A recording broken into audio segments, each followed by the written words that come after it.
Hey guys! Welcome back to my YouTube channel. So, welcome na naman kayo sa ating panibagong lutuin at recipe ngayong araw na to.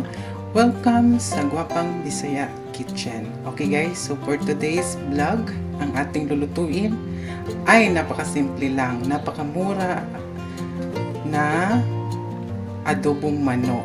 Yes.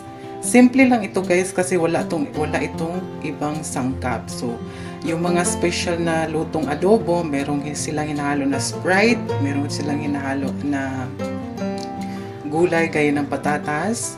Pero ngayong araw na to guys, napakasimple lang po ng ating adobo recipe na manok. Ayan. So, para sa mga mamis at papis dyan na nagtitipid dahil ngayong pandemic, ito po ang aking handog na recipe na murang-mura at napakasarap na ulam para sa inyo. Okay? So, ang ating ingredients, of course, ang ating manok. 1/4 na manok guys, cut into serving pieces. Garlic, onion, siling haba. Gagamit din tayo ng pamintang buo. And itong ating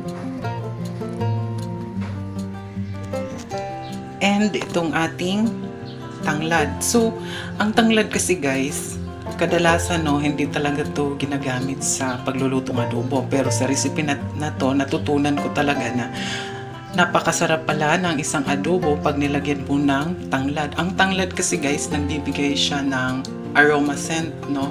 Hindi lang siya nakakaalis ng langsa. Ayan, so mainam talaga, subukan nyo na pag nagluto kayo ng adobo, lagyan itong tanglad guys. Napakasarap niyan guys, napakabango, and inaalis niya talaga yung lansa ng manok. And at the same time, gagamit tayo ng tuyo, konting suka, and mantika. Of course, itong oyster sauce. Ayan lang siya guys, no? So hindi na tayo gagamit pa ng kahit anong pampalasa na seasoning. Ito na po ang ating oyster sauce. Ayan guys, so simulan na natin. Pero bago ang lahat, kung bago ka pa lang sa aking YouTube channel, please don't forget to like and subscribe. Pakitap na rin ang notification bell button para updated ka lagi sa aking YouTube channel. Okay guys, simulan na natin ang ating pagluluto. Painitin lang muna natin ang ating pot. Okay guys, so maglalagay na tayo ng mantika.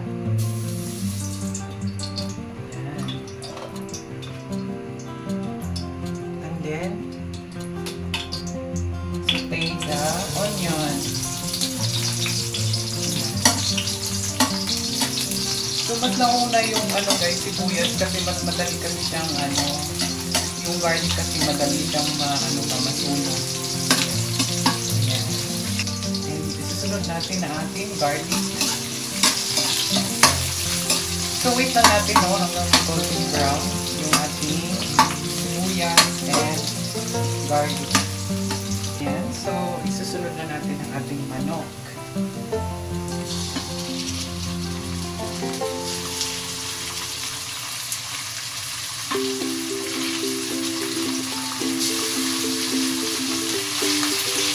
Okay. And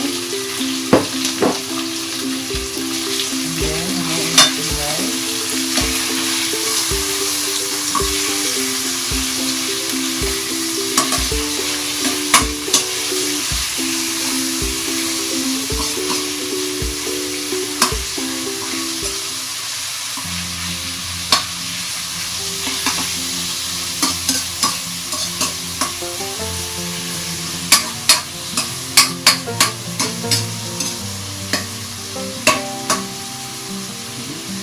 Takpan na muna natin siya guys, and isisimula natin siya ng 5 minutes and haluin natin ulit. Okay. Okay guys, so after 5 minutes, i-flip lang natin para naman maluto yung kabilang side. So ang ginagawa ko kasi guys, parang pinafried ko muna siya both sides. Ayan, as you can see, para mas magiging masarap siya guys at lalabas yung mantika ng manok. Ayan. Diba? Looks so yummy and mabango.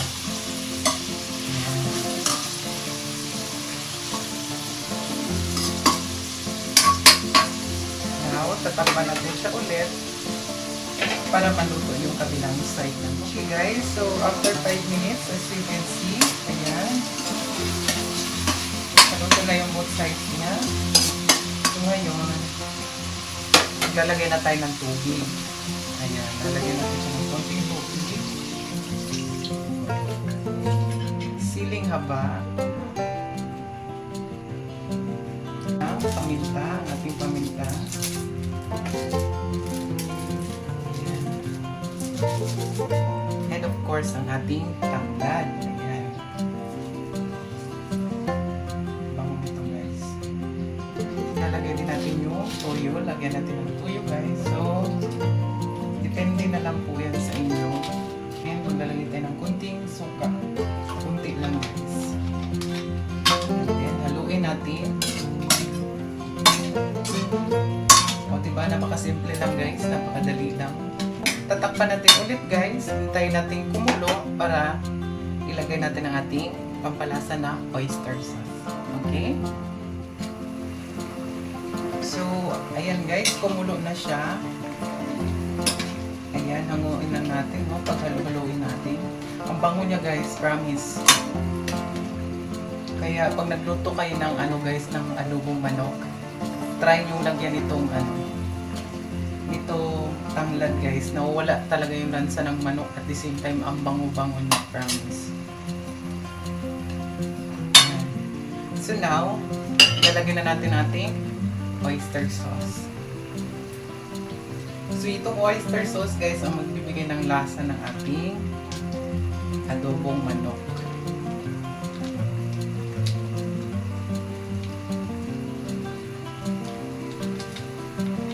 Napakadali lang lutuin, napakamura. Hindi mo na kailangan lagyan ng ng sahog or ibang sangkap. Mas malaki yung tipid. Lalong-lalo na ngayon na pandemic. So dapat ma-discarte tayo pagdating sa pagluluto ng ulam. So, titimpla natin, tikman ko. Sarap guys. Yan, so,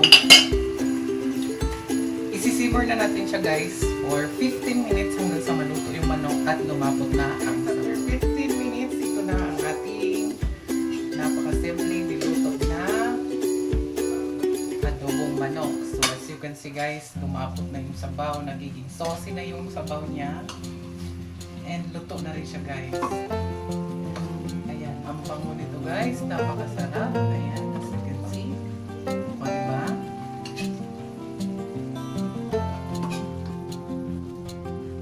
Napakalapot ng sabaw guys.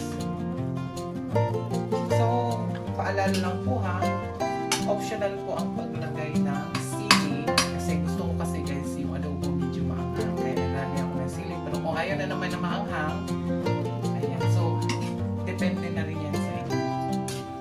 Guys, ayan. So, isi-serve na natin ang ating simpleng napakasarap na chicken adobo. See? It's very yummy. Napakabango.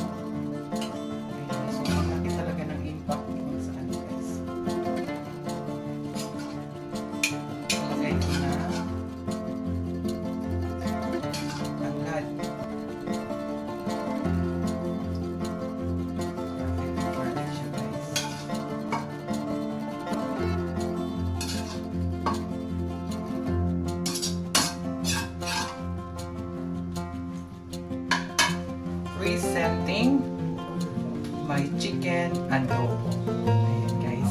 So kung nagustuhan nyo po ang recipe na ito ngayon, don't forget to like, share, and pakisubscribe na rin ang aking YouTube channel. Itap ang notification bell button para updated kayo sa aking iba pang upcoming videos. Ayan. So, see you again guys. It's time to eat na. Nakakagutom na. God bless.